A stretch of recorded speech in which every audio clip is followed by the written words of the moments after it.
So it's been about 2 weeks since I uploaded a video and about 2 weeks since I've been back in the UK. As you can see, I'm back in my luxury lodge in what will be a finished office at some point, but for the time being, it's a workable office that needs some decorating, if I care about that, which is maybe something I'll cover today in the next video or maybe in a future video, because I'm going to record two videos in one sitting because there are two things that I want to discuss that are both related. So I'm back in the UK. The trip to Thailand was difficult. These trips, these 4 months that I'm doing at the end of every year are disruptive. And when I was younger, I didn't mind doing that stuff as much, but now it's very disruptive. It's very disruptive to everything that I'm trying to do. And it's just very disruptive to my life in general, because what ends up happening is when I go back to Thailand, like in this trip, I spend the 4 months knowing I have to leave soon. And therefore I haven't rented an apartment. I've Airbnb'd something, so it never feels like my space, and I just spend the whole time knowing that there's this deadline to it coming. And oddly enough, now that I've become aware of that thought process, now that I'm back in the UK, I'm spending a lot of the time thinking I've got to leave again in 8 months. And that's due to the living situation, and that is actually tied into something I'm going to discuss in this video. So I knew that on my return, War Cradle would want to speak to me. The guys at War Cradle would want to speak to me about going full time, because something came up during a meeting while I was away where I pointed out, don't forget, I'm only part time, which raised some eyebrows, because I think everybody there, which I think I've mentioned on the channel before, forgets that I'm only part time. But it does put me in a difficult position, because the simple truth is, I turned 55 last year. In 6 months, I'm going to be 56. And the truth of my situation is that, having mismanaged my career, mismanaged isn't right, but having not put it as a priority, I'm in a position where I just don't have much. I've talked about this on the channel before, where I don't have any real savings. Clearly, I don't have property. I don't have a pension to speak of. I have something, and obviously War Cradle were also paying into something, but I don't have much. And while I've still got time to accumulate that stuff, there's no escaping the fact that in less than 15 years, I'm going to turn 70. Which is a weird thing to think about. That is just a weird thing to think about. And it puts me in a position where I need to really take things seriously. When I had the meeting with War Cradle, I'm not going to go into finances and stuff, but when I had the meeting with War Cradle, we talked about all of these things, because I am friends with the guys that I work with. It's not just a case of like, this is my manager and this is the higher up boss. It's like, no, I consider these people to be friends, or I at least consider them to be more than just work colleagues. So we had the discussion. And I talked about this stuff very openly. And as they pointed out, if I went full time, it would double my money. That much is obvious. But as I pointed out, I don't find the professional work that I do to be creative in any way, shape, or form. As I said it to them, it's the creative equivalent of stacking boxes. If you're drawing something for somebody else, and don't get me wrong, if you enjoy doing that, if you enjoy that process, if you find that process creative, that each to their own. And this is the funny thing about being a creative, which is what the next video is going to be about. What does it mean to be a creative? If you enjoy somebody giving you a brief and then you executing on that brief, whether that be writing, art, 3D modeling, animating, whatever, if you enjoy that, if you find that to be a creative process, I'm jealous of you. I don't. There's no way I'd draw any of this stuff, create any of this stuff, if I wasn't getting paid to do it. And at that point, it's not creative anymore. At that point, it's just a job utilizing my skills, like any other job utilizing skills. Like I said, it's the creative equivalent of stacking shelves. As I've mentioned a million times, extremely grateful for my job and extremely grateful for my career. And don't get me wrong, I'd rather be drawing pictures of steampunk tanks than I would be stacking shelves in Asda. And I get paid more to draw steampunk tanks than I would to be stacking shelves in Asda. So it's like I say, while I make a comparison, of course there isn't a comparison, but creatively for me there is. And clearly I struggle with the term artist, because I don't consider what I've done to this date to be art. This creative stuff that I do for a living, this drawing of steampunk tanks for other companies, drawing Batman, drawing all of these things that I've done, I've been very fortunate to draw over my career. I don't consider that to be creative. No, I consider it to be creative. It's like I said, it's the creative equivalent of stacking boxes. But I don't consider it to be art, because I think art, for me personally, is the process of making things that you want to make and are passionate about in the hopes that other people will connect with. That's how I see art. Therefore, when I'm talking about making an RPG or making Jules the comic or any of those things, those to me are much closer to art. And while I've never considered myself an artist, being now put in this position where I have to make a decision, and I'll get to why it's a decision, I've realized that there clearly is something in me that resonates with my definition of an artist, right? Because I cannot let go of this idea of finishing Jules or making a game. In fact, having been put to task on this stuff, this is all about finishing Jules. And I think a lot of it is to do with my own personal insecurities as to why Jules hasn't been finished, and that I flip-flop between game and comic so much is because I feel like a fraud in both departments. I get so far down the line with the game and it's not doing exactly what I want the game to do, and therefore I must be a fraud because I can't make the game do exactly what I want to do. And I will talk about this in a later video, but the truth is, just because you have an idea for something doesn't mean that idea will work. It doesn't mean that you will definitely be able to turn that idea into a reality. What I'm trying to get the game to do, what I'm really struggling with is in the RPG, is this balance between using your superpowers and going insane. And the mechanisms, the mechanics that I'm trying to develop to get that to work, I just cannot find the balance that I'm looking for, the feeling that I'm looking for when you're playing it. And so I think that, but maybe it's just not possible. There's only so much that a game mechanic can actually do. Jules is very different, the comic, because that is just about writing the comic, something I'm extremely proud of. You will not often hear me say pleasant things about my own work. I certainly won't say anything pleasant about the artwork for Jules, but I really like the story. I really, really like the story. And my want to make a game is because I want to give people something where they can tell their own stories in a way that I seem to be being very dismissive of the importance of you also telling your own story, me telling my own story, right? I like the idea of building the world around Jules, but I realized the other day it's because I want people to play my story that I'm developing. But when people sit down to play an RPG, they don't. They tell their own stories, which is important to me as well, because I want to nurture creativity in other people. It's what this channel is about, and it's why I love RPGs so much. And it's why when anybody asks me, and I think I've mentioned this before, how do I grow the creativity in my child? Get them playing RPGs, Dungeons and Dragons, whatever RPG you want to pick. I mean, I don't often recommend, I always recommend Dungeons and Dragons, very swiftly followed by, but actually I think you should be looking at certain other games and stuff like that. So this want to foster storytelling, creativity, growth in other people neglects might want to also tell my own stories. It's why I've developed so many ideas. I've not developed so many games, but I have developed a huge amount of story ideas, and Jules being one of them. And like I say, what Jules is now, Jules is not what it used to be. It's changed dramatically. The reasons for creating Jules back in the day were very different for the reasons to work on Jules again now. And I am very different as a person. My creative interests are very different to what they were back then. And back then I was asked to create Jules as a comic from a single image that I drew of my girlfriend for a t-shirt at the time. And so what came out of that, given my interests and what comes from reworking it now, especially when combined with the entire Welcome to Caliber Bay angle, they're just very, very different things. But it's a thing that I am extremely proud of.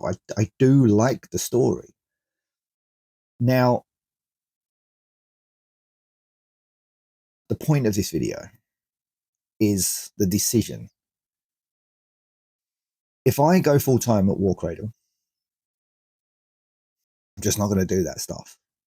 I'm not going to do Jules. I'm not going to do the game, because they do drain. I mentioned this before. The problem is they just drain the same creative battery, and I'm extremely jealous of anybody who can sit and work for, say, DC all day and then go home and work on their own comic. I think they're rare, because even some of the people that I idolize and look up to have proved that they also can't do both at the same time. They end up not finishing their idea until they get the space to work on it as a full-time thing.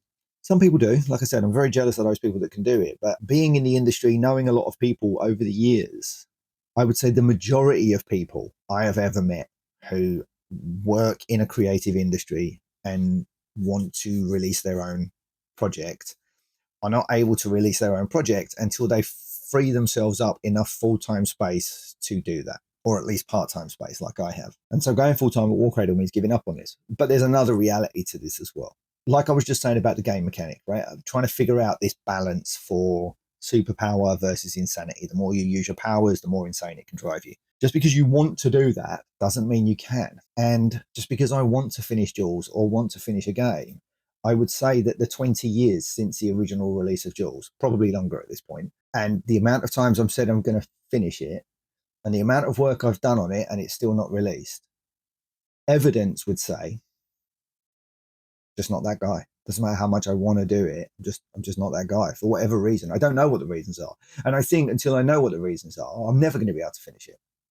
I'm never going to be able to release it. I think I could finish it. I just don't think things seem to happen that stop me releasing it of my own doing. And that's a decision I've got to make. The reason I'm making this video right now is because it's a decision they want tomorrow. I've had 2 weeks. I went in when I first got back, I went in and spoke to them about this full-time thing. When I first got back, they wanted me to go in and have a meeting and discuss going full-time. So I went in almost straight away, and that was almost 2 weeks ago at this point. And so they want a decision. And so I need to make a decision. Now, during that conversation, lots of things were discussed. It was discussed about me not finding the job overly creative, and therefore I find it suffocating and I get bored. As a company, they're extremely lenient, certainly with me, because I don't need to be in the office, because I'm not involved in any of the ongoings and the day-to-days and stuff like that, and nobody needs to be over my shoulder making sure that what I'm creating is correct. They can do that once sketches are in and stuff like that. You know, my hours are flexible. Me going into the office is flexible. This whole travel thing, all of these things are flexible. Some of the other things that we discussed would mean that that flexibility would disappear to some degree, because I would be taking on more roles and more responsibility. What they offered me was a position where it might fulfill some of those needs. This being a part of the game creation team, being a part of the world development team, but it doesn't solve the problem. Because, as I've just mentioned, the problem is that it's making my own stuff, not making the stuff that I'm getting paid for. And I wouldn't want to lose the flexibility. So I wouldn't want that role. But I am considering pitching something different to them, which would be not creative in the slightest. On my part, it wouldn't be creative in the slightest. It's still a creative project. So I've got a decision to make by tomorrow, really, or certainly by the end of the conversation that I have with them tomorrow.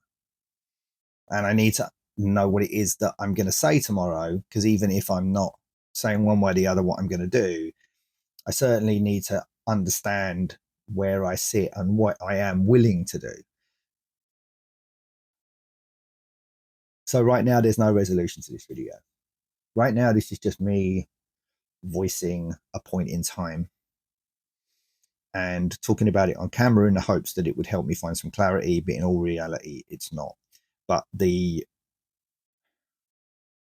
reality that I'm falling on brings me back to the original, the opening part of this video, which is I'm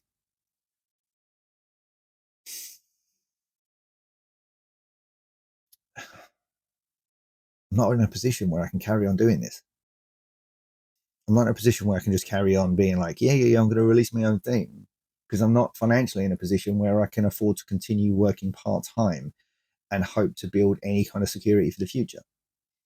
You know, this part-time job, it covers my bills, albeit what they are, right? It covers my staying in the caravan, and it covers, you know, the travel that I have to do every 4 months because I stay in the caravan. I mean, don't get me wrong, that's still much cheaper than trying to get a flat in this area. My overheads are just so much lower doing things this way than it would be if I was trying to get a flat in the area and just live it out here. Something I wouldn't mind doing as somebody who's traveled extensively. It's funny, speaking to another friend who travels in a similar way to me, he has no interest in moving back permanently to this area. But for me, it does feel kind of appealing, but I just don't want the whole flat situation in my hometown thing. I don't want that for my life either. I mean, I realize that this conversation is now turning into a very different topic, but it's not a thing I want for my life, you know. And this caravan, as much as I bemoan it at times, it's not the caravan, it's the situation of the caravan and what the situation represents, which is the neglect of my career that I mentioned at the beginning as well.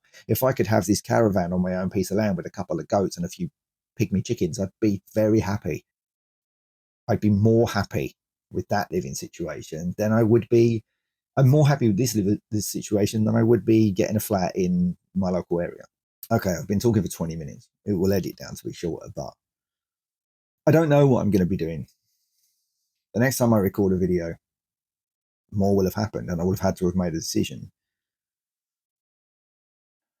But that decision is largely based on an extended amount of this conversation that I'll have with them tomorrow. Because like I say, I do want to discuss with them the possibility of pitching another idea. Because one of the things they said to me is I can pitch whatever I want.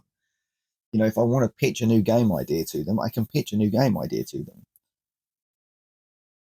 But when you do that via a company like this, it comes with these caveats, right? They would want the games design team to have a look at the game that I'm working on to see if they think it's functional or not.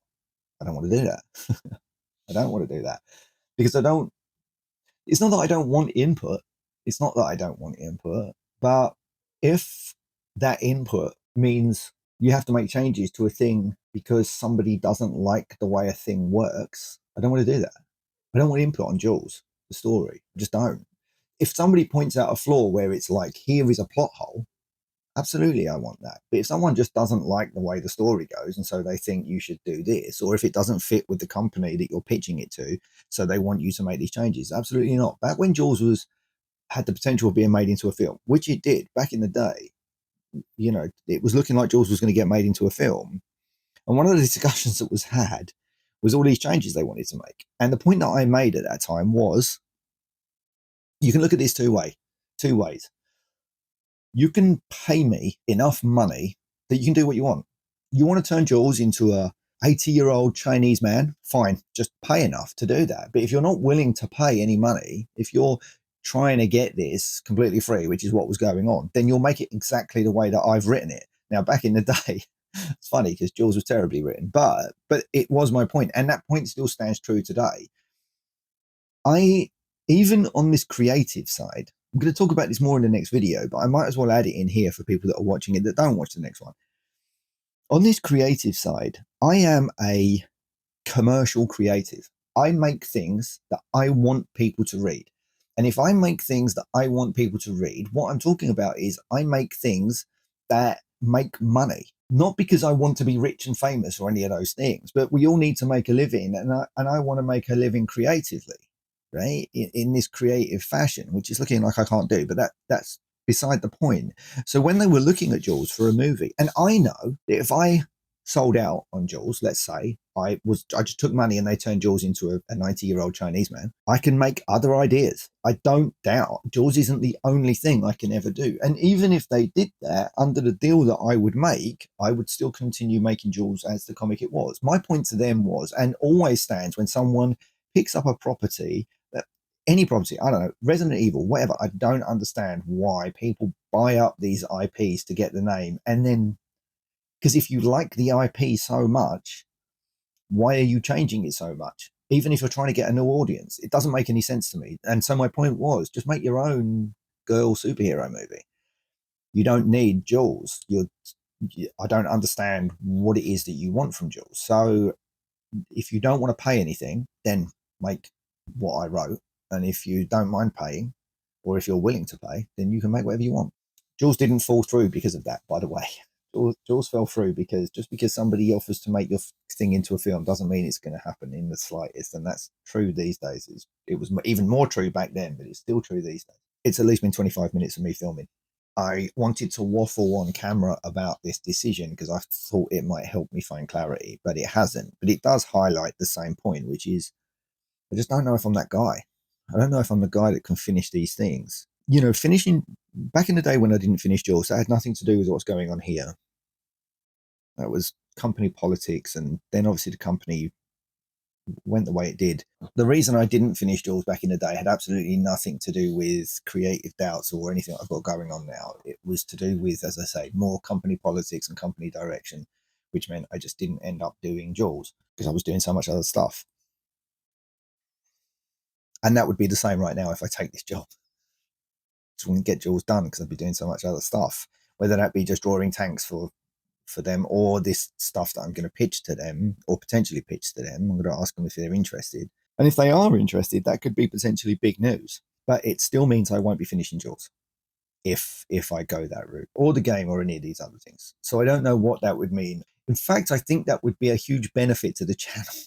That's the odd thing about this. I think it would be a huge benefit to the channel because there would be a lot more creative to discuss. There would be a lot more process work being done.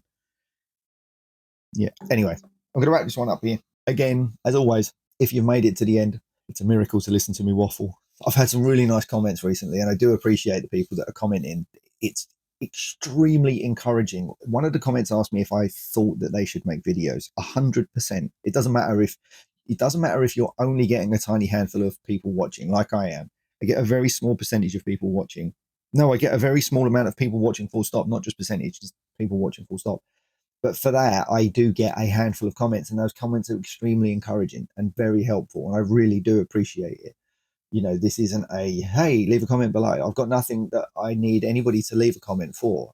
I just want to say that I appreciate the people that do leave comments because it is extremely helpful. It's encouraging, and it reminds me when I work in such a solitary fashion. Oh, and now there's a fly in here. Where did that come from?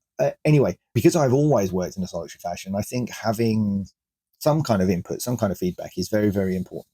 So just a thank you to the people that have. Funny thing about YouTube and the whole hit like and subscribe and all of that, everybody already knows that, but they encourage you to say it, but I just don't feel comfortable saying it. So I'm not going to. Even though I kind of said it by having that little conversation, but as a conversation with myself, that isn't an encouragement for you to like and subscribe. Even, okay, I'm digging a hole. All right, thanks for watching. Until the next one, cheers. Bye. Bye.